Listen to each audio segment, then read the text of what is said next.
देश की दुश्मनी करने की सबसे बड़ी जड़, सबसे बड़ा एंटी नेशनल ऑर्गेनाइजेशन, सबसे बड़ा एंटी कॉन्स्टिट्यूशनल, और कॉन्स्टिट्यूशन में और भारत में कोई फर्क नहीं है। आरएसएस दुश्मन है, भारत की दुश्मन है, क्योंकि वो SC ST OBC के खिलाफ है, सारी माइनॉरिटीज के खिलाफ है। बुद्ध धर्म से अभी सबसे ज्यादा खिलाफ इसलिए है क्योंकि बुद्ध धर्म जो मनुवादी मानसिकता है उस पर सबसे बड़ा, सबसे पहला प्रहार था जैन धर्म के बाद, और अशोक सम्राट के टाइम पे पूरी दुनिया में बुद्ध धर्म फैला और मनुवाद का एक तरह से खात्मा हो गया।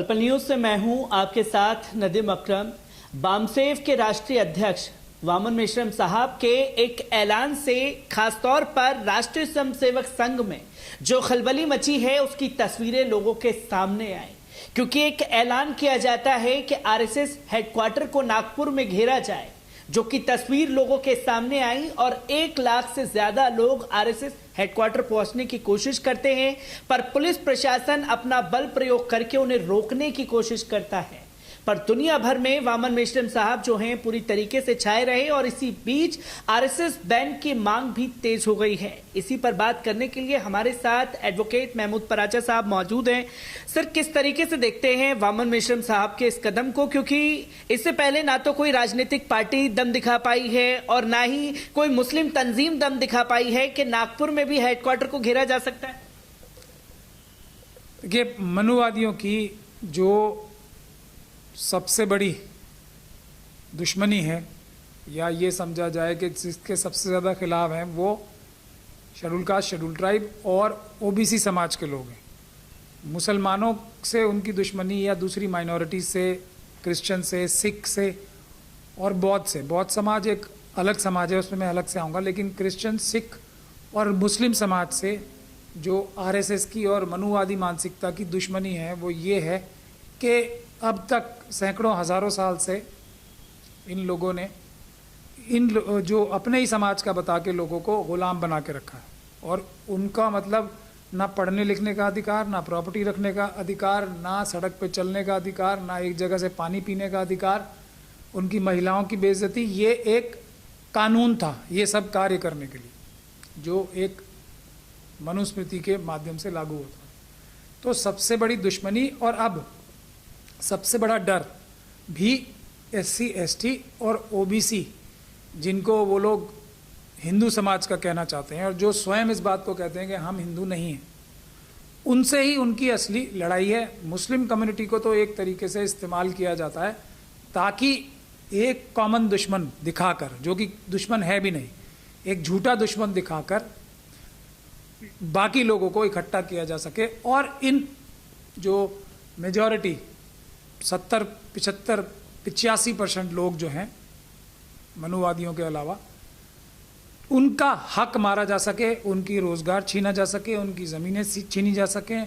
उनकी नागरिकता छीनी जा सके। ये सब की कार्रवाई बाबा साहब डॉक्टर भीमराव अंबेडकर के संविधान आने के बाद भी जारी थी, जारी हैं। वामन मेश्राम साहब क्योंकि बामसेफ के अध्यक्ष हैं, तो वो इन चीज़ों को बहुत अच्छी तरीके से, मनुवादियों की साजिश को बहुत अच्छी तरह से समझते हैं और एक उनका सटीक जवाब देते हैं, और बगैर किसी भय के जवाब देते हैं, और बहुत ही साइंटिफिक जवाब देते हैं, जिससे RSS और मनुवादियों को ऐसा लगता है कि उनका सारा राज फाश हो जाएगा और सारी जो उनकी जो गलत कार्य हैं वो एक्सपोज हो जाएंगे दुनिया के सामने, और SC ST और OBC के लोग जो हैं वो उनके इस छल कपट को पहचान जाएंगे, उनकी इस धोखाधड़ी को पहचान जाएंगे। तो वामन मेश्राम साहब से ख़ास तौर पे, क्योंकि वामन मेश्राम साहब इस सारी बड़ी साजिश को अच्छे से समझते हैं, तो उन्होंने सही नर्व सेंटर को ही चुना प्रोटेस्ट करने के लिए, क्योंकि पूरे देश भर में प्रोटेस्ट करते रहें तो RSS की तो 1 लाख जो उनकी संगठन है, जो NGOs बताते हैं, वो स्वयं ही बताते हैं, तो 1 लाख जगह प्रदर्शन करने से क्या होगा। जहाँ जड़ है वहीं प्रदर्शन किया वामन मेश्राम साहब ने, और इससे वो बहुत ज़्यादा भयभीत होते हैं, ख़ास तौर पे वामन मेश्राम साहब से, क्योंकि वो अच्छी तरीके से चीज़ों को समझते हैं और वो शेड्यूल कास्ट समाज से आते हैं और बहुत ही ज़्यादा निर्भीकता से और इंटेलिजेंट तरीके से उनको काउंटर करते हैं। तो इसकी दहशत और भी सबसे ज़्यादा आरएसएस के मन में है। और उससे भी सबसे बड़ी बात यह है कि कोई मेशराम साहब जाके वहाँ कुछ गाली गलौज थोड़ी करने वाले थे, वो तो एक शांतिपूर्ण ढंग से प्रदर्शन करना चाहते थे और आरएसएस के कारनामों को आरएसएस के घर के बाहर से ही, और अच्छा तरीका यही होता है, किसी के अगर कारनामे गिनवाने हैं तो किसी की पीठ पीछे से अच्छा होता है सामने के सामने गिनवाए जाएं। तो वो इसलिए वहाँ गए थे कि अगर आरएसएस के पास, मनुवादी मानसिकता के पास उनकी बातों का कोई भी जवाब है तो वो आके दे दें और पूरी दुनिया देख ले कि बामन मेश्राम साहब क्या सच बोल रहे हैं और मनुवादी और आरएसएस के लोग क्या झूठ बोल रहे हैं। तो इससे तो मनुवादी और आरएसएस के लोग दहशत खाएंगे ही। वही दहशत का नतीजा है, जब जब मनुवादी डरते हैं तो वो पुलिस को ही आगे करते हैं। ये बात मैं कहना चाहूंगा, क्योंकि जब भी सर इन लोगों से बात करने की कोशिश करते हैं तो ये बताते हैं कि देखिए मोहन भागवत जी जो हैं वो शेर हैं, राष्ट्रीय स्वयंसेवक लोग के जो जुड़े हुए लोग हैं वो शेर हैं, वो किसी से नहीं डरते। पर वामन मेश्राम साहब 1 लाख लोगों का ऐलान करते हैं, हेडक्वार्टर घेरेंगे, उसके अगले दिन ही मोहन भागवत जी को अचानक जाति प्रेम जाग जाता है और वो ये कहते हुए दिखाई देते हैं कि हमारे पूर्वजों ने जो गलती की हम उसके लिए माफी मांगते हैं। क्या अब जो पूर्वजों ने गलती की उसकी माफी मांगने से सारे जो दाग थे वो सब धुल जाएंगे? अब इसी बात का तो जवाब बामन मेश्राम साहब देते हैं कि पूर्वजों ने जो किया वो तो किया, अब आप क्या कर रहे हैं, वही बात बामन मेश्राम साहब बताते हैं। तो जिससे सबसे ज़्यादा डर है, आपने रिजर्वेशन खाई, आपने मूल निवासी जो समाज है उसको आपस में लड़वाया, ये तो आप आज ही कर रहे हो ना। आपने अडानी और अंबानी के हाथ में पूरा देश बेच दिया, 2 ही लोगों के हाथ में पूरा देश बेच दिया, ये तो ये आज ही कर रहे हैं ना, पहले भी यही करते थे। तो आपने चाइना और पाकिस्तान के हाथों देश की सारी जो डिफेंस पॉलिसी है वो ख़राब कर दी। आपने चाइना के हाथ तो पूरा देश ही बेच दिया। चाइना और इंडिया का ट्रेड डेफिसिट जो है 80-20 का है फ़र्क। 1 रुपये का अगर व्यापार होता है तो 80 रुपये चाइना कमाता है और 20 रुपये भारत के हिस्से में आते हैं। तो ये सब चीज़ें पाकिस्तान ने धारा 370 लगने के बाद आतंकवाद की घटनाएं वहाँ पे इतनी ज़्यादा बढ़ा दी हैं, जो हमारे जो बहुत ही अपने आप को बहादुर और ताकतवर प्रधान होम मिनिस्टर पेश करना चाहते हैं, वो एकदम पूरी तरीके से कश्मीर में फेल हो गए, नाकाम हो गए। धारा 370 ने देश की जो स्थिति है कश्मीर में और पूरी दुनिया में बहुत कमज़ोर की है। तो कश्मीर में भी जो चीज़ें हाथ से निकल रही हैं उसकी जिम्मेदारी सिर्फ और सिर्फ अमित शाह जी की है। अब ये सब कार्य तो अभी कर रहे हैं ना, तो ये सब बातें बामन मेश्राम साहब उनको बताते कि आपके बुजुर्गों ने जो किया वो तो आपने गलती मान ली। अपनी गलतियां कब मानोगे? और वो गलतियां मानने से भी बड़ी बात यह है कि वो गलतियां करना बंद कब करोगे, ये सवालात नहीं है। तो हमने भी सुप्रीम कोर्ट में कोशिश की थी, उनकी टीम मेरे पास आई थी, लेकिन क्योंकि एक ही दिन बाकी था तो वो मेंशन नहीं हो पाया। और जो मैंने ऑर्डर्स भी पढ़े हैं जो पुलिस के, मेरे ख्याल से पुलिस के जिन अधिकारियों ने ये जो ऑर्डर पास किया उनकी एकदम लास्ट मोमेंट पे मना करने का, उसमें schedule caste schedule tribe atrocity act का केस बनता है पुलिस के अधिकारियों और सरकार के अधिकारियों के खिलाफ कि schedule caste community, schedule tribe community और ख़ास तौर पे ओबीसी समाज भी उसमें था, मगर शेड्यूल कास्ट और शेड्यूल ट्राइब को राइट टू फ्री स्पीच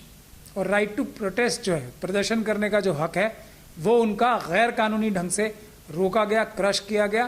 तो और जो ये जितने भी ऑर्डर्स पास हुए हैं उसमें SC/ST की धारा 3 लगती है, सीधे सीधे लगती है। अगर